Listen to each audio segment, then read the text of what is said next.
पालघरमध्ये महाविकास आघाडी एकत्रपणे लढण्याचा आम्ही आज त्या ठिकाणी घोषित केलेला आहे। पालघरबरोबरच डहाणू, जव्हार आणि वाडा या चारही नगरपालिका एकत्रितपणे अतिशय सक्षमपणे लढण्यासाठी आज आम्ही त्या ठिकाणी उमेदवारांची चाचपणी आणि उमेदवारांची चर्चा केली।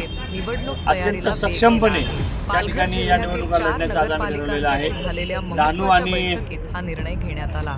पालघर येथील लायन्स क्लब सभागृहात पार पडलेल्या या बैठकीला राष्ट्रवादीचे माजी आमदार सुनील घुसारा, बहुजन विकास आघाडीचे माजी आमदार राजेश पाटील, शिवसेना उद्धव बाळासाहेब आणि पालघर व वाडा या दोन नगरपालिका काँग्रेसचे उद्धव बाळासाहेब ठाकरे पक्ष लढणार आहे।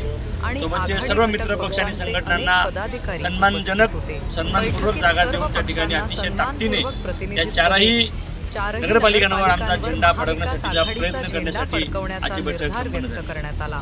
यावेळी माजी आमदार सुनील घुसारा यांनी सांगितलं की उमेदवारांची घोषणा पक्षाच्या आमचे वरिष्ठ आहेत सेटिंगची चर्चा करून 2 दिवसामध्ये आम्ही त्यांची नावे त्याला प्रदेश कार्यकारिणी किंवा वरती जे आमचे वरिष्ठ आहेत त्यांची मान्यता घेणं अजून बाकी आहे। ती नावं आज आम्ही ठरवलेली आहेत। नावं संभाव्य नावं ती वरती पाठवली जातील, त्याच्यावर संमती घेऊन त्या नावांची घोषणा 2 दिवसांमध्ये केली जाईल। या भूमिकेमुळे स्थानिक पातळीवर कार्यकर्त्यांमध्ये नवचैतन्य निर्माण झालं आहे।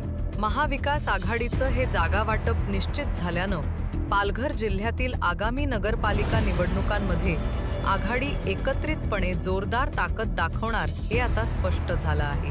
भाजप विरोधात आघाडीचा मोर्चा मजबूत करण्यासाठी हा निर्णय राजकीय दृष्ट्या महत्त्वपूर्ण ठरतोय। अशाच नवनवीन व्हिडिओ पाहण्यासाठी पालघर वृत्त चॅनलला सबस्क्राइब करा। जाहिरातीसाठी 877 987 0863 या नंबरवर संपर्क साधा।